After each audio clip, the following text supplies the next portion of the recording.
Is this how it always ends? Sons killing their mothers?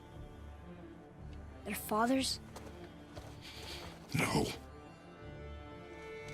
We will be the gods we choose to be. I couldn't have said it better myself, Kratos.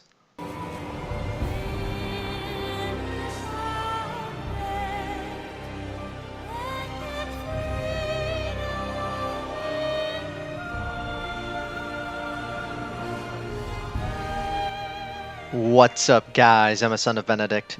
God of War is a game I never thought I would play, but here I am making a video on it. While I don't think I will ever play the original games due to unnecessarily graphic violence and random sex scenes, which will not be pictured for obvious reasons, God of War 4? God of War 2018? The new God of War is one of the best stories I've seen in gaming. I don't know what motivated the development team of God of War to change the game from a glorified beat 'em up to a heartwarming father-son story, but they did it flawlessly. If you pay attention to the dialogue between Atreus and Kratos, you may notice that the story of God of War has an agenda. Normally, I would use the term agenda in a negative sense, but in this case, God of War has an overwhelmingly positive one. It's the line I used in the intro. We will be the gods we choose to be. This line sums up the entirety of the story and the message it tries to convey to players. You are who you choose to be. This message is actually kind of obvious if you're looking for it, and this could have been the shortest script I ever wrote because of how obvious it is. But I can't emphasize the importance of this message enough, and how disappointing it is that it isn't more prevalent. To my knowledge, the only other media that has this message is the movie The Iron Giant, where it explicitly says, you are who you choose to be. But the point I want to make is living by this saying can change your entire life.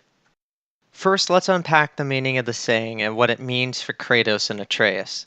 Kratos in the original games basically just kills everything that moves out of vengeance for how the Greek gods have wronged him.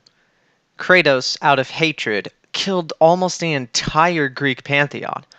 By God of War 4, as I'm deciding to call it so there's no confusion because there's no number, Kratos has renounced and buried his past. When he needs to get his Chaos Blades to go into Hell, he's very reluctant. Kratos has changed from the man he was, even though he's made lots of mistakes and killed lots of people who were not deserving, as he puts it. He decided to change his ways after he has a son. And throughout the entire story, Kratos teaches Atreus only to kill in defense, and never out of vengeance. Atreus originally does not know that he's part god. When he does find out, he's incredibly arrogant. Kratos had always taught Atreus to distrust and even hate the gods. Odin, Thor, Balder, and pretty much all the other gods are killers, pillagers, and take advantage of the mortals. They are also incredibly arrogant. Atreus, upon learning that he is a god, falls into the very same arrogance. This brings us to Modi. Modi, beaten, bloody, and barely moving, stands in front of Atreus.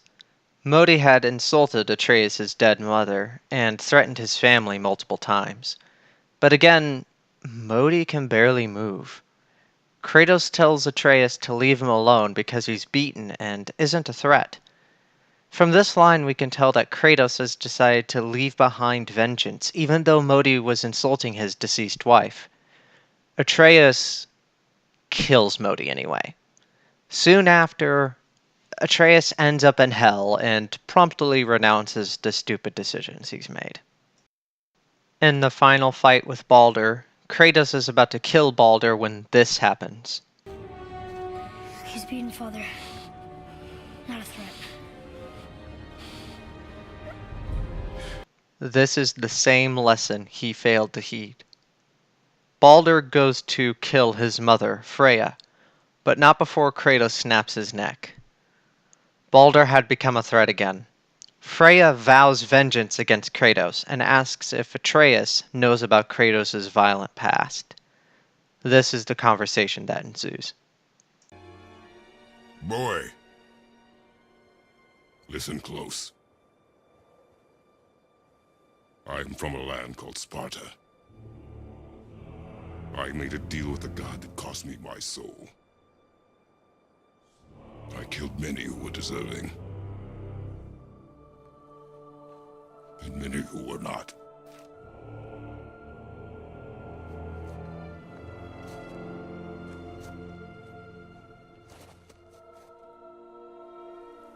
I killed my father.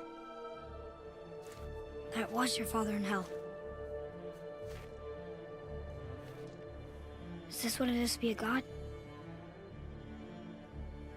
Is this how it always ends? Sons killing their mothers? Their fathers? No. We will be the gods we choose to be. Not those who have been. Who I was is not who you'll be. We must be better. We are not defined by an arbitrary cycle of events. We are the people we choose to be. Kratos chose to change his ways. He always had a choice to change, but it took him a long time to do so. Atreus changed much faster. Balder, Freya, Thor, Modi, and the rest of the gods always vow vengeance on each other and harbor hatred. Kratos has decided that the cycle of hatred ends with him and Atreus. We are not destined to commit patricide. In our lives, we have a choice as well.